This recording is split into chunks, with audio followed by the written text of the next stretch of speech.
Thank you for helping your neighbors after disasters. This training will help you use the phone system to receive inbound calls and make outbound return calls, and will review some of the common situations you might encounter. Before you begin this tutorial, you must already have access to crisiscleanup.org through a sponsoring organization or nonprofit. Contact someone from your organization who has access to Crisis Cleanup, and they can invite you. You must have the RingCentral shared username and password. Please contact your supervisor to get the password. If you are a supervisor and do not have the password, email help@crisiscleanup.org or create a help desk ticket by clicking Help in the bottom right-hand corner of crisiscleanup.org. You must have a computer with internet access and a phone. Any phone will do, a landline or a cell phone. Watch the 8.5-minute Crisis Cleanup mandatory training video at crisiscleanup.org/training. Some of the calls can be emotionally taxing. If you are under 18, you must answer calls in the presence of an adult so that they can take over if necessary. You must be willing to answer calls for at least 1 hour a day for a week. More is better. Pace yourself and schedule shifts with others in your organization. 1 hour per day for 10 days is much better than 5 hours per day for 2. We need more people early in the day and early in the week than evenings or late in the week. The hotline is typically open for 3 weeks, but may be extended after large disasters. Please understand that you may be needed most 2 or 3 weeks after the disaster. The disaster response is still very active, even though the news is not reporting it. Pause this video anytime you need to try the demonstration yourself. Refer back to the video often. After major disasters, Crisis Cleanup opens a hotline for the public to request help cleaning up, removing trees, tarping, or other volunteer labor. Survivors call a toll-free or local phone number, and those calls are routed to you on your personal phones. Don't worry, the survivors cannot see your caller ID as long as you use the system as directed. You will answer the call and place the request on the shared Crisis Cleanup map, where dozens of other relief organizations can see the request and hopefully help. All services are free, but we cannot guarantee service due to the overwhelming need. As a virtual call center volunteer, you have 3 primary goals during every call. First, listen. Second, manage expectations. And third, enter the request on Crisis Cleanup. Your role is essential. Sometimes it is easy to feel alone, but you are a part of an army of volunteers answering calls and working in the field. For every hour you spend on the phone, you enable volunteers to work an extra 29.5 hours in the field, which is worth $2,000. Your time is literally worth $2,000 per hour to survivors because you are helping volunteers help more people in the field. Before we show you the technology, here are some general pointers and calling tips. The first few hours of every morning is the busiest time of day. Most volunteers are needed then. Monday, Tuesday, and Wednesday are the busiest days of the week. Listen. Often callers need this more than anything else. You are not expected to be an expert or know answers to most questions or be a professional therapist. However, it is your job to actively listen and gather useful assessment information. Do not rush. Take time to listen. Manage expectations. Emphasize that we cannot guarantee service. You are putting their name on a list that is available to relief agencies. If available, a relief agency will contact them directly. If they pressure you for a timeline or a commitment, consider saying, "It may take a long time." A wait time of weeks is typical. Callers cannot see your caller ID. All services are free and performed by local churches and relief organizations, their neighbors, not government or for-profit contractors. If you do not know the answer to a question, say, "I don't know." Dial 211. If they need any other services, encourage them to dial 211. We do not provide any other services, and we are not FEMA. If you personally know of local resources, please share them. The local hotline number will always be posted on crisiscleanup.org. Look for the blue alert in the top left corner of the screen. When returning phone calls, always leave a voice message if possible. Encourage them to call back to the hotline number. Okay, it's now time to review the phone system technology. Open two tabs in your browser. In the first, go to www.crisiscleanup.org and log in. In the second, go to bit.ly/CCU hotline. For Crisis Cleanup, you will log in with your own email address and password you choose. For the phone system, Ring Central, you will use a shared username and password. Again, contact your supervisor to get the shared Ring Central username and password. If you are a supervisor and do not have the password, email help@crisiscleanup.org. Enter the username and password, then click Sign In. On the next screen, make sure Login type is set to Use External Phone.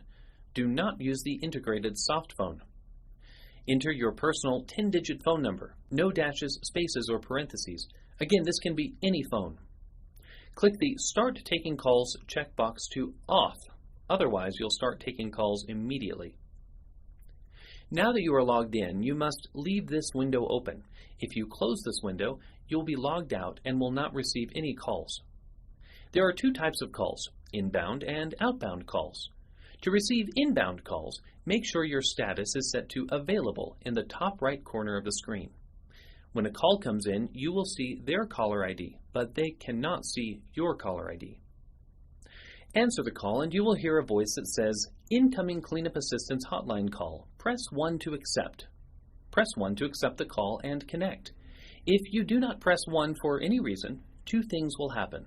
First, the call will roll to the next available volunteer. Second, you will go to an inactive state. You will need to change your status back to Available again to receive calls. You should occasionally check the Stats page. Daily is the default, which will show you your daily statistics. Change the Stats drop-down to Inbound, which will show you the total statistics for all inbound calls today. The most important number is in queue. These are the people waiting to talk with someone. If this number is high, consider recruiting others from your organization to help answer calls. The second type of call are outbound or return calls. Every missed call is logged and placed into a queue. First, we will show you how to make an outbound call, then we'll show you where to find the phone number to call. To make an outbound call, click Phone near the top of the page, so you return to the main screen. Type or paste the phone number into the dial pad, then click Dial at the bottom. Your phone will ring. As soon as you pick up, the phone system will dial the other person and connect you. Your personal number will not appear on their caller ID. Never call survivors back directly from your personal phone. If you do, they will have your phone number and you will make a lifelong friend. Occasionally, you might hear a message that says your phone carrier is not playing nicely. If so, log out of Ring Central and log back in. This error can happen for a number of reasons. Logging out and logging back in usually solves the issue. If not, the problem usually works itself out in 2 to 24 hours. Consider taking a break or a long walk. Now leave the Ring Central browser tab open and go over to the Crisis Cleanup tab. In the top of the screen in the black bar, look for the word Caller between Help and Dashboard. If you do not see Caller, you'll need to turn it on. Hover over your name in the top right corner. Click on the name of your organization. Make sure that the Make Return Calls toggle is on. You only need to do this once per organization. You should now see the word Caller in the menu. All missed calls are logged and placed in a queue. To get the next phone number, click Caller in the menu at the top. The call dashboard will load. The system will assign you a number based on priority. Click Open Intake Form to add a new case. When adding a new case, imagine you are a volunteer leader with many volunteers. What kind of detail would you like to know before sending your volunteers over to help so you don't waste their time? Never include personal information such as dates of birth, social security numbers, or medical information. We currently have a different system for Spanish and other non-English calls. Please review Spanish calls near the end of this video for instructions. A callback is a missed phone call. A call down is an existing case that needs to be confirmed. The system may link directly to an existing case if it's known. Next to the phone number, click the Copy button. Then go back to the Ring Central tab and paste the phone number into the Outbound dialer. During the phone call, go to the intake form and enter all of the relevant information. After you have saved the case, go back to the Caller tab. On the right side, choose the call status and then click Call Complete, Next Call. If the person did not answer and you were not able to leave a voice message, the person will be placed back in the queue up to 2 more times. When you're all done, be sure to click Cancel to release your assigned phone number to another volunteer. You are now ready to start taking and returning phone calls. Feel free to stop the video here and dive in. As you spend time on the phone, you may encounter some of the following scenarios. This section of the video will discuss each one in more detail. Return to this video by hovering over Help in the menu. This section of the video covers the following scenarios: example scripts, entering a case, finding and editing an existing or duplicate case, changing the status of a case, a survivor asks for an update, a survivor asks for financial assistance, questions unrelated to crisis cleanup, off-site debris removal, advocating for a survivor in severe need of help, returning a call with no answer or a wrong number, Spanish or other language calls, a caller wants to volunteer, a relief agency wants to volunteer, a case is placed on the wrong incident, a case is placed on the correct incident but the wrong location on the map, a survivor calls from another incident, or a government official or news media inquiry. Please don't feel like you need to watch all of these before you begin. Refer back to these as needed. Example scripts. Inbound call. Thank you for calling the Crisis Cleanup Hotline. My name is Aaron. How may I help you? Have you called before? Outbound call. My name is Aaron from the Crisis Cleanup Hotline. Somebody from this phone number called to ask for help cleaning up after the recent disaster. I am returning your call. Have you called before? Entering a case. Log into crisiscleanup.org. Click Intake at the top of the page. Enter the information. See the mandatory training video starting at 2 minutes 41 seconds. To ensure Google sets the right location, type the entire address, including the city, into the address line. To avoid errors, do not hang up until you have saved the case and confirmed it's saved correctly. Always click Save. Never click Claim and Save. If you accidentally click Claim and Save, go to the map and click the filter that says Claimed by Your Organization. Find the case and click on it. Click the Unclaim button. Finding and editing an existing or duplicate case. On crisiscleanup.org, click Map at the top of the page. When the map loads, search for the person's name, case number, or address in the top right search box. If you see the person in the search bar, click their name. Then click the bouncing icon. Click the Edit button on the info box that appears near the bottom of the screen. Make changes and save when complete. Always make any changes as requested by a survivor. Take lots of notes. See the mandatory training video at 5 minutes 58 seconds. Changing the status of a case. If you learn someone has been helped or no longer needs help, change the status to Closed, done by others, or Closed, no help needed, and so on. After you find the case on the map, click the icon, and on the info box, change the status. A survivor asks for an update. Survivors will sometimes call back to get an update. Take time to listen to them and encourage them to seek help from other sources. Remind them that everyone is working as hard as they can, and we are just neighbors doing the best we can to help other neighbors. In general, we cannot give many updates. We can't predict when or if they'll receive help. Ask them, has a relief agency contacted you? If they answer yes, then encourage them to contact that relief agency directly. If they answer no, then assure them that they are on the list, but it may take a very long time to receive help. Never share contact information for individual volunteers with survivors. If you feel this person is in immediate need, follow the instructions to advocate for a survivor a little later in this video. Sometimes survivors have been helped but want more help. Find their case. If the case is open, add the information to the notes. If the case is closed, you may create another duplicate case at the same location with the new request. Financial assistance. If a survivor asks for financial assistance, inform them that we do not provide financial assistance. They should hang up and dial 211.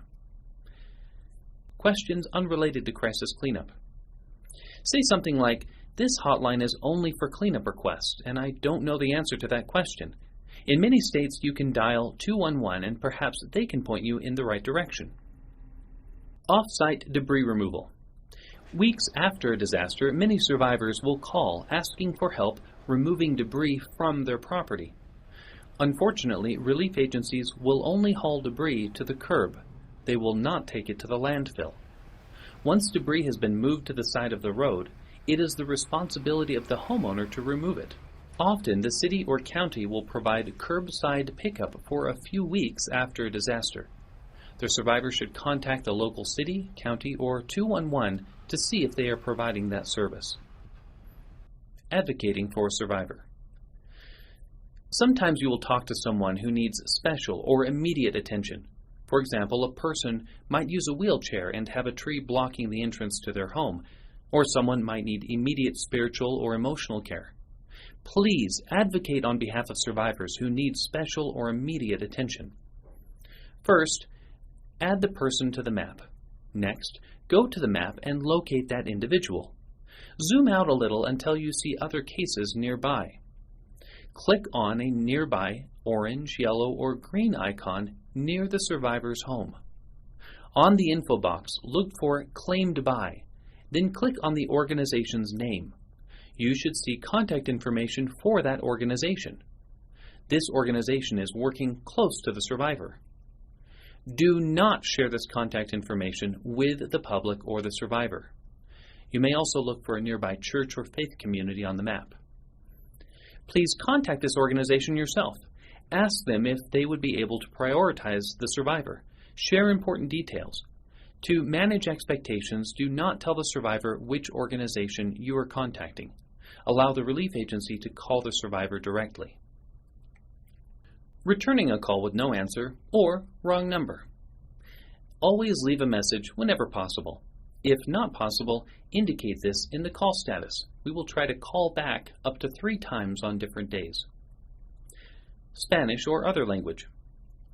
If you cannot understand the caller because you do not speak their language, visit bit.ly/CCU Spanish. Enter the date, phone number, and the language where it says Need. Add your name under Volunteer. If you know someone in your organization who speaks that language, ask them to return the call. If you speak another language and want to return calls in that language, first visit bit.ly/CCU Spanish. Find a phone call to return. After you have returned the call, complete the form starting in column E. A caller wants to volunteer. If a caller wants to volunteer, thank them and encourage them to volunteer with a local church or relief agency in their area. You are not expected to know of any particular relief agencies in the volunteer's area. Individual or unaffiliated volunteers cannot have access to crisis cleanup. They must first join a relief organization. A volunteer relief agency wants to volunteer. If a church, relief agency, or other organization calls wanting to help, encourage them to register with Crisis Cleanup. First, visit www.crisiscleanup.org. Click the Register button on the home page. Someone will contact them within a day or two to complete the registration. A case is placed on the wrong incident. Sometimes more than one incident will be running at the same time, and cases will accidentally be placed on the wrong map. To move a case to the correct incident, click the case on the map, then click the Move to New Incident button. Choose the correct incident and click Yes. The case is on the wrong location on the map. Sometimes Google guesses the address location wrong. If you notice that an icon is out of place, look up the correct location and address on Google Maps. Use search engines or other mapping platforms to find the location. After you find the location, go to Google Maps and zoom into the location as far as you can. Copy the URL. Go back to Crisis Cleanup and find the case on the map. Click it. Click the button that says Wrong Location. Paste the Google Maps URL, then click Change Pin Location. A survivor calls from another incident. The Crisis Cleanup Hotline numbers are used for multiple disasters. Sometimes a survivor calls asking for help from another disaster to which you do not have access. If the disaster happened several months ago, tell them that most of the volunteers have gone home and encourage them to dial 211 to see if there are local resources. If the disaster happened less than 2 months ago, you may add them to the map. Go ahead and add them to the current incident, and then move them to the correct incident following the earlier instructions. Emphasize that there are no guarantees of service and that many relief agencies may have already gone home. A government official or news media inquiry. If someone calls from FEMA, the American Red Cross, Emergency Management, the press, or you receive any other hard question from a non-survivor, refer that person to Aaron Titus, aaron@crisiscleanup.org, or 202-669-2969. Thank you again for all of your help.